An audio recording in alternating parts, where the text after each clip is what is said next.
everyone, and welcome back to Deep Dive, the English podcast. I'm Emma. And I'm Jack. Today we're tackling a topic that many of our listeners have been asking for. How do native speakers actually talk at work? It's a great question, Jack, because let's be honest, the English you learn in a textbook is often miles apart from the English you hear in a Monday morning meeting or around the water cooler. Absolutely. In a textbook, you might learn, I am going to complete this task by 5 o'clock. But in a real office, you're more likely to hear, I'll have this wrapped up by EOD. Exactly. Today's episode is all about those nuances. We're going to look at business idioms, corporate jargon, softening language. We've got a lot to cover. We'll be looking at keywords like deliverables, bandwidth, circle back, and touch base. If those sound like a different language to you right now, don't worry. By the end of this episode, you'll be using them like a pro. So, Jack, when you first started working in a corporate environment, what was the biggest culture shock for you regarding the language? I think it was the indirectness. Especially in British and American office cultures, people rarely say no or that's a bad idea directly. They use what we call softening language. Oh, that's a huge one. Instead of, I don't like that, it's, I'm not sure if that's the best approach given our current constraints. Right. It takes twice as many words to say, but it saves the relationship. Part 2. The morning routine and small talk. Let's start at the beginning of the day. The morning small talk. The dreaded small talk. It's not that bad, but it is essential for building rapport. In a native-speaking environment, you don't just dive into business, you have to warm up the conversation. So if we're in the office and we're waiting for the coffee machine, what are you saying to me? I'd probably say, hey, how's your morning going? Busy start? And I'd respond with something like, not too bad, just trying to get through my inbox. You? Notice the phrase, get through my inbox. I didn't say, I am reading my emails. I used a phrasal verb. Native speakers love phrasal verbs at work. Another big one for the morning is asking about the weekend. Catch any of the game or do anything fun over the weekend? It's all about finding that common ground before you start talking about KPIs and quarterly targets. Let's define KPIs for our listeners. That stands for Key Performance Indicators. It's a very common piece of corporate jargon. And quarterly targets just means the goals you need to hit every 3 months. Part 3. Navigating the meeting room. Okay, so we've had our coffee. Now we're heading into a meeting. This is where the real office English comes out. How do we start a meeting? Well, if you're the one running it, you might say, all right, everyone, let's get the ball rolling. Get the ball rolling. That's a classic idiom. It just means to start. Or, I want to be mindful of everyone's time, so let's dive right in. Mindful of everyone's time. That's a very polite, professional way to say, I don't want to stay here longer than we have to. Right. It takes twice as many words to say, but it saves the relationship. Once the meeting is going, you'll hear people use words like bandwidth. If I ask you, do you have the bandwidth for a new project? Am I asking about your internet connection? No, definitely not. You're asking if you have the time or the mental capacity to take on more work. It's a very common way to talk about workload. What about touch base? I feel like I hear that 10 times a day. Let's touch base later. It just means let's talk briefly or let's update each other. It sounds less formal than I would like to schedule a formal meeting with you. And if we can't finish a topic in the meeting? We put a pin in it. I love that one. It's like saying we're stopping this conversation now, but we'll come back to it later so we don't forget it. Part 4. Managing disagreement and feedback. This is perhaps the hardest part for English learners. Disagreeing with a boss or a colleague without sounding rude. It's an art form. You have to use hedging. Hedging is when we use words like perhaps, maybe, it seems, or I wonder if to make our statements less aggressive. For example, instead of saying, your plan won't work, a native speaker might say, I have a few concerns about how this plan might scale. Scale, that's another key word. It means to grow or expand. Or you could say, I see where you're coming from, but I'm worried about the bottom line. The bottom line, that's the total profit or loss, the final result. Notice how I started with, I see where you're coming from. I'm acknowledging their opinion first. That's a key strategy in workplace communication. Another great phrase is, can we circle back to that?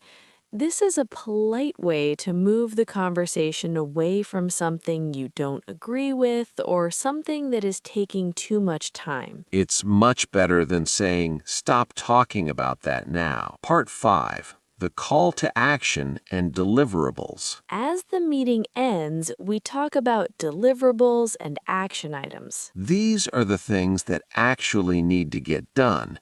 If your boss says, what are the key takeaways from this meeting?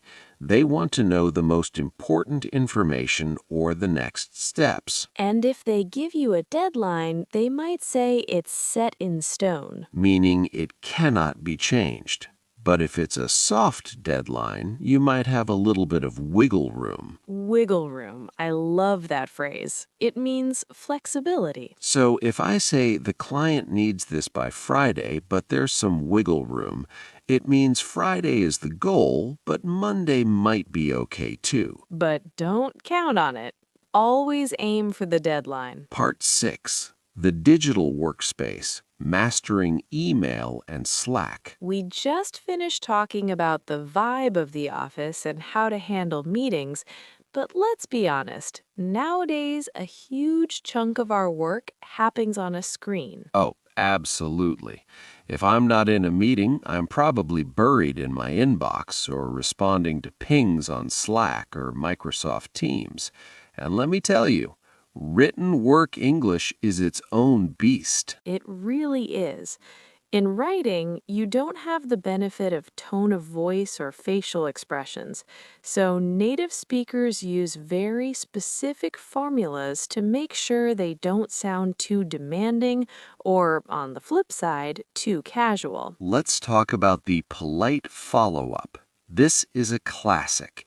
You sent an email 3 days ago and nobody replied. You're annoyed, but you can't say, why haven't you answered me yet? No, definitely don't send that.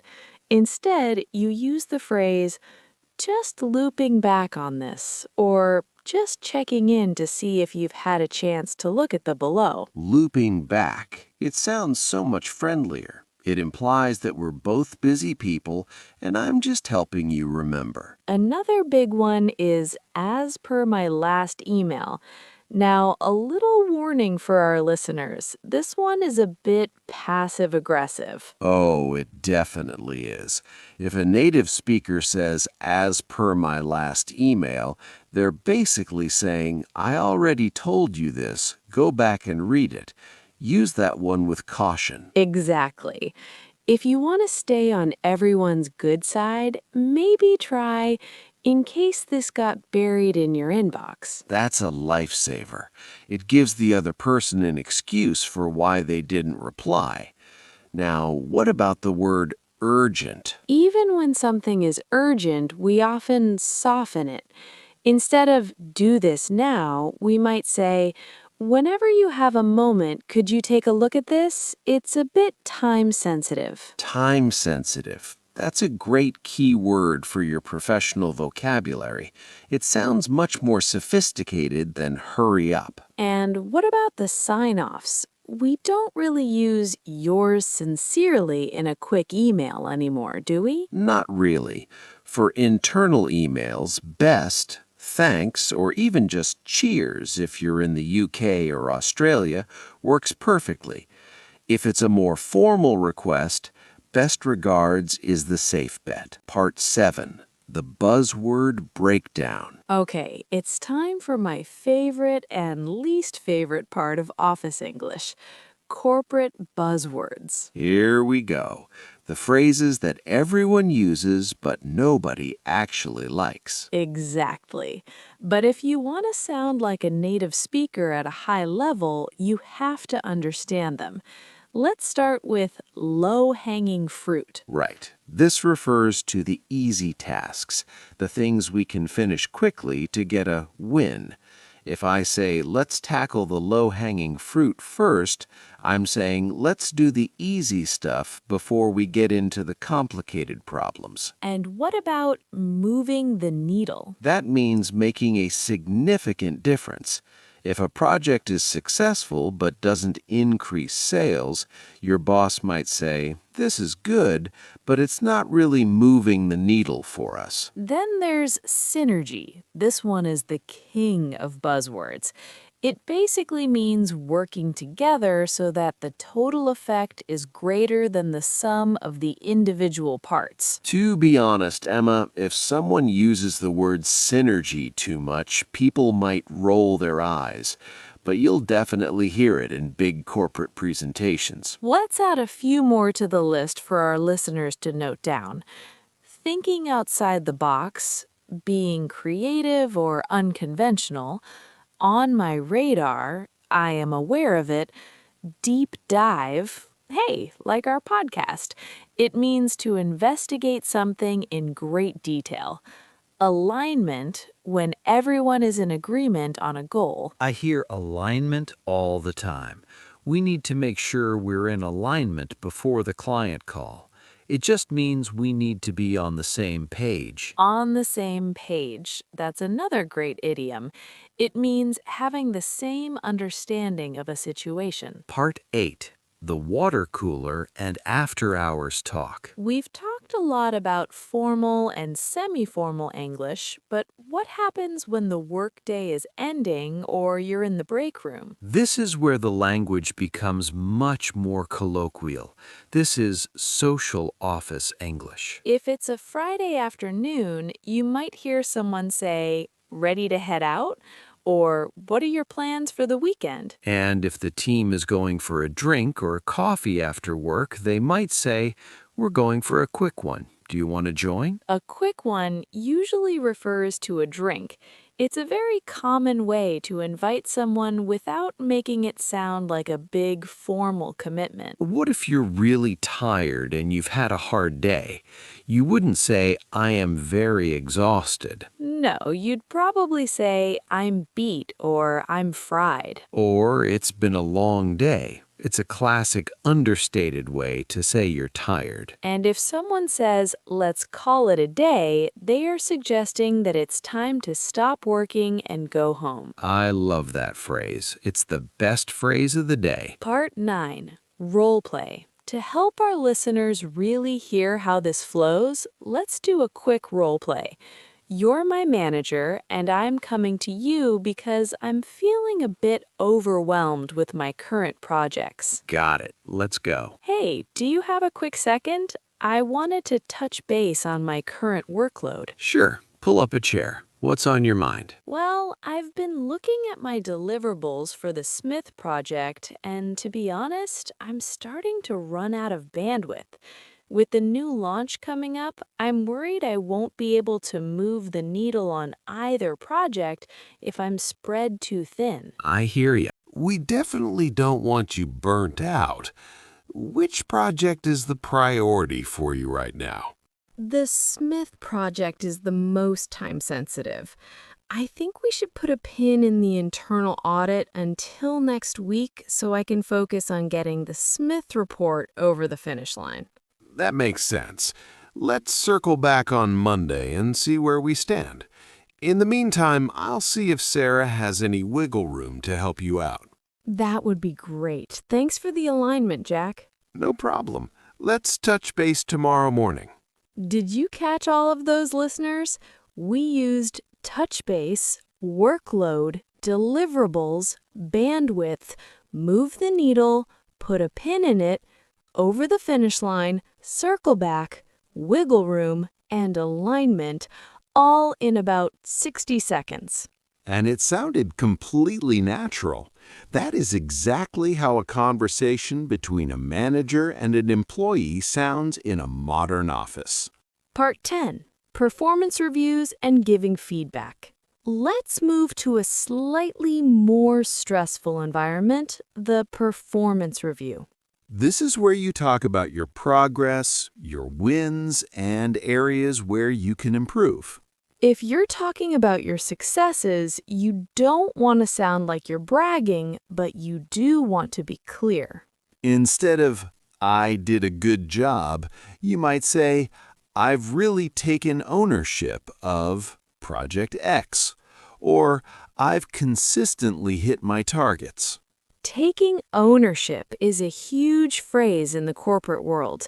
It means you're responsible, proactive, and you don't need someone to hold your hand. And when a manager gives feedback, they often use the feedback sandwich. Oh, I know this one. You start with something positive, then you give the constructive or negative feedback, and then you end with something positive again. Your creativity is a huge asset to the team. However, I'd like to see you improve your turnaround time on reports. That said, your communication with clients has been excellent. Turnaround time. That's the time it takes to complete a task after receiving it. It sounds much more professional than saying you're too slow, right? Part 11. The Global Office. Cultural nuances. Before we wrap up, we should mention that native speaker English at work varies slightly depending on where you are. Definitely. In the US, business culture can be a bit more direct and go-getter. You'll hear more sports metaphors. Touchdown, home run, ballpark figure. Whereas in the UK, it might be a bit more understated. You might hear more polite hesitation. Instead of saying, I disagree, a Brit might say, that's a very interesting point, though I wonder if we might consider... And in Australia, it can be a bit more casual, but still professional. Regardless of where you are, the key is observation. Listen to how your colleagues start their emails. Listen to the metaphors your boss uses. Language is a tool for connection.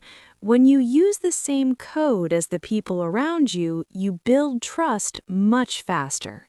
We have covered so much ground today, from the first coffee of the day to the final call it a day at 5 p.m. We've looked at phrasal verbs, softening language, corporate jargon, and the art of the polite follow-up. If you're listening and feeling overwhelmed, don't worry. You don't have to use all of these phrases tomorrow. Pick 2 or 3, maybe touch base or bandwidth, and try to use them this week.